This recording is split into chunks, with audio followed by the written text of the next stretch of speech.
Dr. Ariane from the Movement Paradigm. Do you have forward head posture, or do you know someone who does? Or maybe you're sitting at your desk all day and you're constantly feeling restricted. Well, if so, this vagus nerve hack is for you.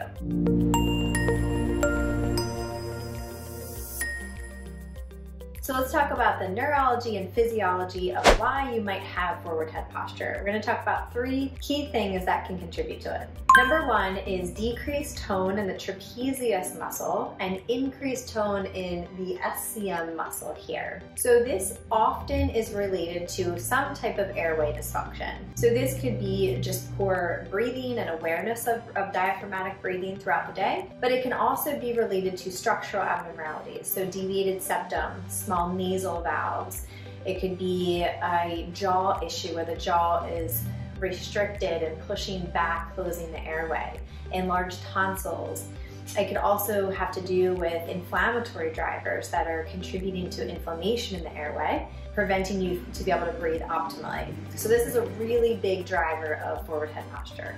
Number 2 is the state of your nervous system can contribute to it.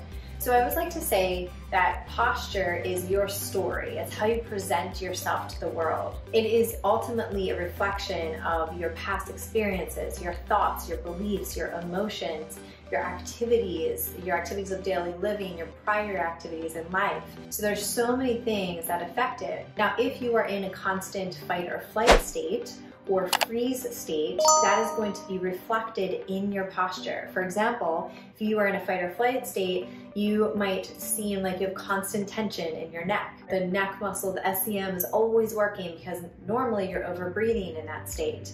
Conversely, if you think of the freeze state where we are shut down, we're hopeless, we feel numb, this might lead to more of this assumed posture where we're rounded, we're down.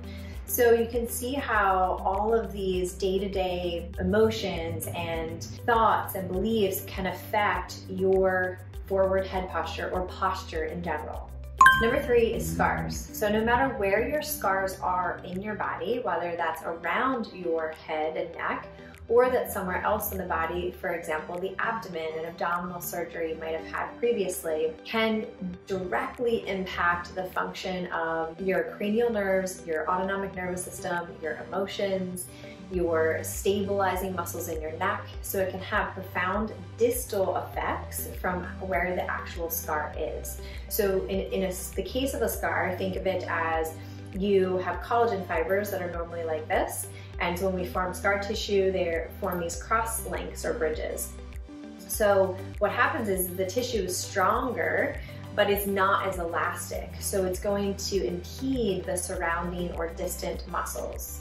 So now for the fun part. So the trapezius twist is a fantastic exercise to do right after you are sitting for a period of time.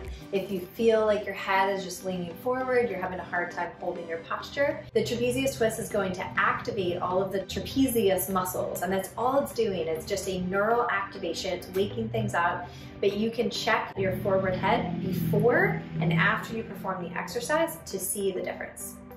To perform the exercise, grasp your elbows and twist side to side at waist level for about 5 seconds. Then move to chest line for 5 seconds and then above the shoulders for 5 seconds. Recheck your forward head posture after you finish. If you found this vagus nerve hack to be helpful, make sure you give it a like, give it a share. Also check out all our other vagus nerve hacks, and make sure to subscribe to our YouTube channel, The Movement Paradigm, for weekly tips on mindset, nutrition, and movement. And if you are interested in setting up a virtual or in-person consultation, please reach out to themovementparadigm.com. We would love to help.